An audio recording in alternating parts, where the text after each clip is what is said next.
Hello guys, welcome to my channel. Ah, Ngayon magluluto tayo ng lamb or mutton caldereta. Ito po ang mga ingredients. Ito ang ginger, onion, garlic, green chili. Ito ang green bell pepper, red bell pepper. Ito ang patatas, potato, carrot. This hot dog.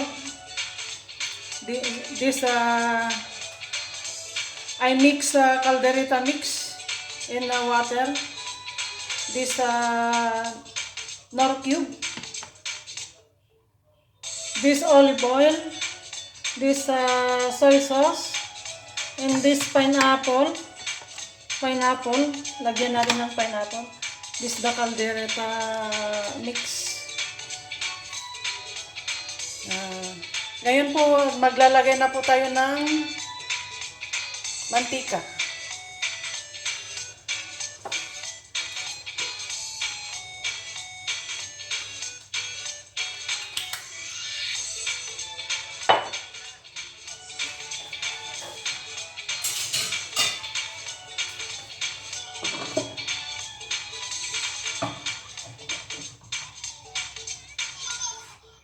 Unahin natin malinis kamay ko.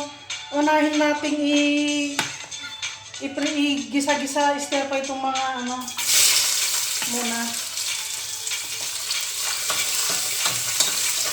Saka natin kunin.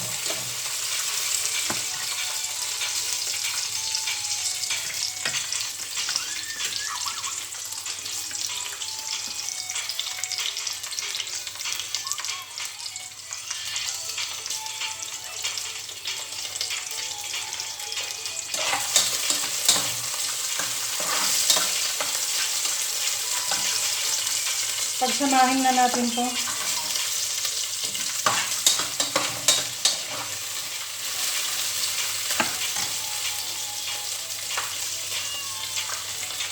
Yan. Stir fry muna natin lahat ng gulay.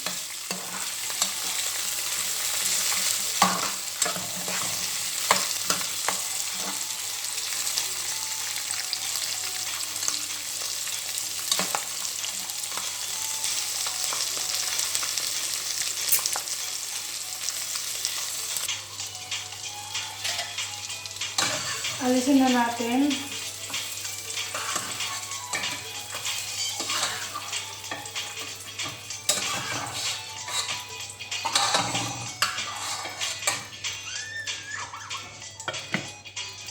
Ito, i-ano muna natin itong hotdog.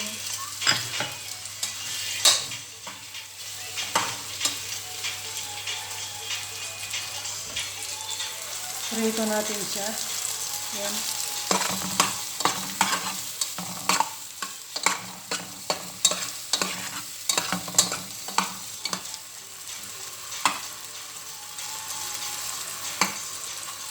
Dalawa lang tong hotdog. Kung anong available na lang sa rep, yun na lang po.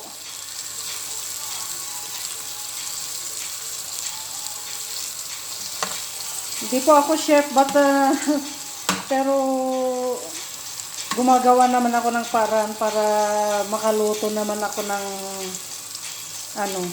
makatikim ako ng medyo masarap. Kaysa order ako sa restaurant, mahal siya. Mas mabuti na lang magluto ako.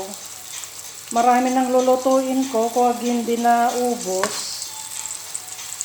Yun, ilagay sa rep. Pag kakain ka, mag-init ka na lang. Ganun ang gawa ko. Mga niluluto ko, pag hindi na ubos, nilalagay sa rep. Iinit na lang pag kailangan. Luto na itong hotdog. Kunin na natin.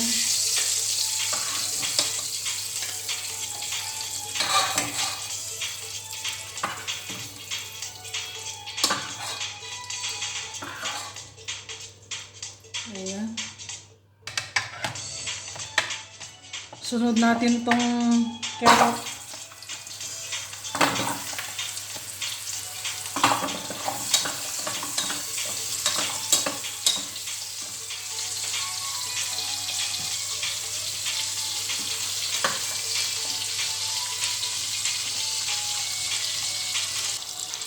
Ito pala yung moton. Pinakulo ko na kanina to. Yung first kulo, itinapon ko, linagyan ko siya ng, yung first kulo, linagyan ko ng mga herbs. Tapos itinapon ko, tapos pinakulang ko ulit, linagyan ko ulit ng mga herbs. Ayan, ang moton. Pinalambot ko na.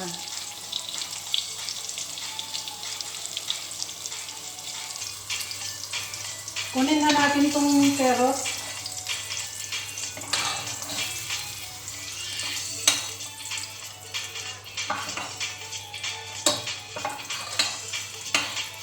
Ayan. Sunod natin itong patatas.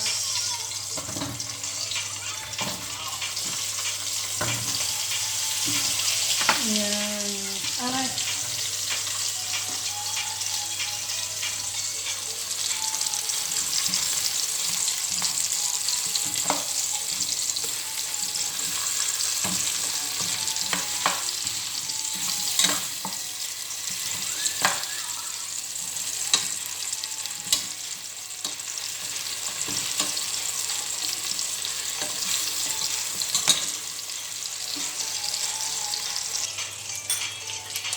Okay na itong patatas, kunin na natin.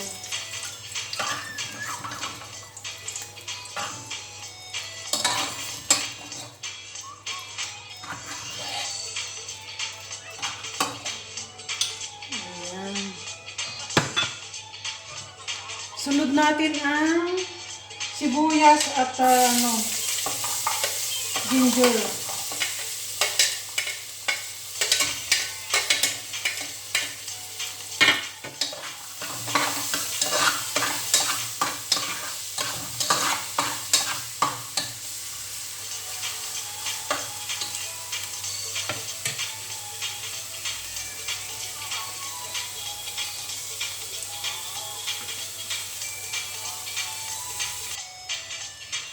Ngayon, ilagay na natin ang bawang sa yung sili.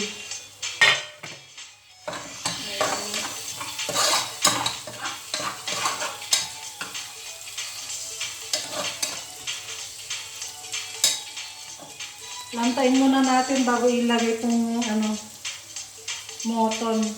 Nilagyan ko na, kanina ko pa linagyan ng bay leaves. Yung pinakulo ko. Luto na yung bawang, kaya lalagyan na natin tong moton. Ayan.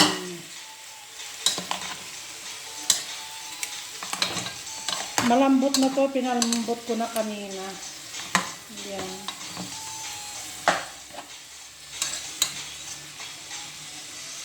Bisihan muna natin bago natin lagyan ng soy.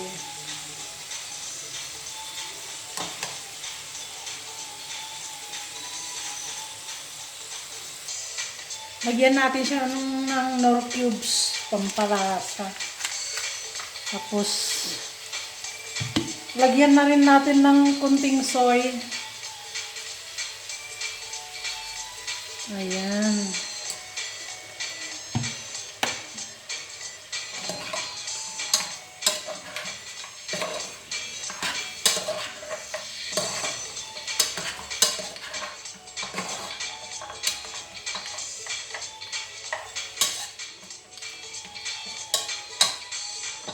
Pakuluan natin. Ayan, nasipsip na niya yung lasa ng soy. Lagay na natin ng tomato sauce caldereta mix. Dinagdagan ko na to ng tomato sauce. Kung i-mix ko na yung caldereta mix, dinagdagan konti ng tomato sauce.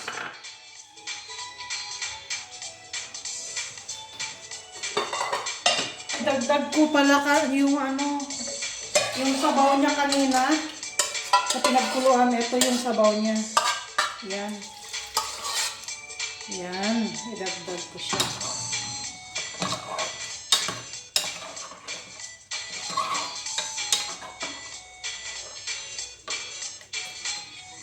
Yan, pakuluan natin. Bago natin ilagay yung mga gulay.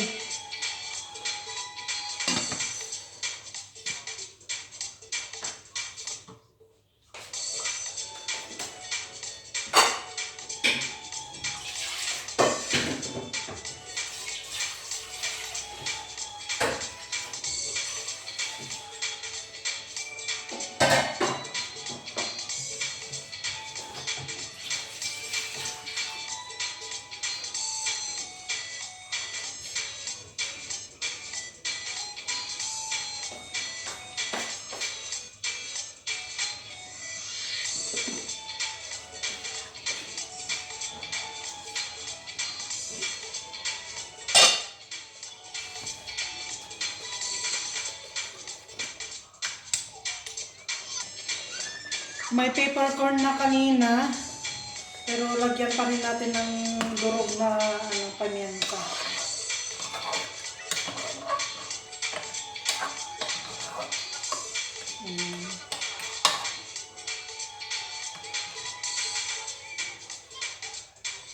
Nakalimutan ko, maglagay pala tayo ng lime.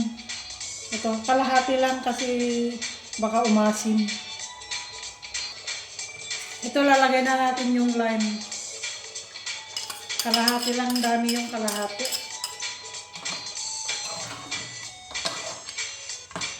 Pampaalis din ng lansa to.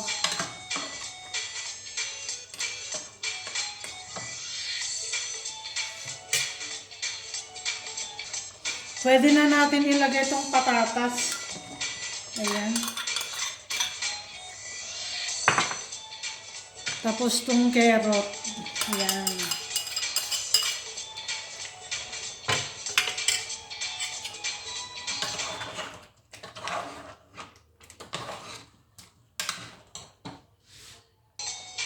Takpan muna natin. Ilagay na natin itong pinya. Ayan. Ibang klase itong caldereta ko, may pinya. Experimented ko lang to. Hindi ako chef Yan. Para medyo may asim-asim at panis-panis konti.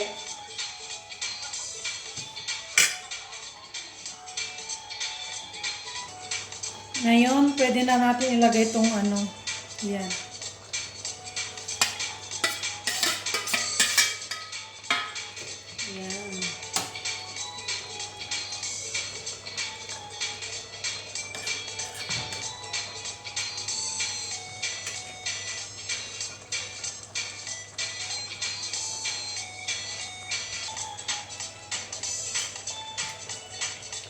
Wow, luto na to. Tikman nga natin.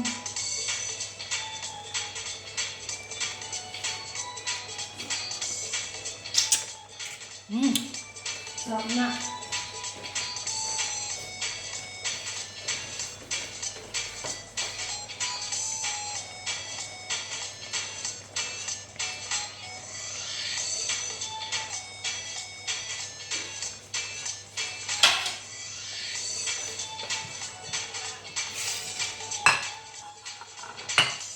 Luto na siya. Mag-plating na tayo. Ayan na po ang finished product natin, caldereta na laham or moton. Yan po. Kahit hindi kumpleto ang ingredients, okay lang basta may caldereta mix, pwede na. Ayan. Lutong bahay lang po to, hindi ako chef. Kung anong meron available sa ref, yun na lang po. Yan po. Yan. Yan. Pwede nang kumain. Sarap sa bagong lutong kanin. Yan po. Kalderetang laham or moton. Bye! Salamat sa panunood.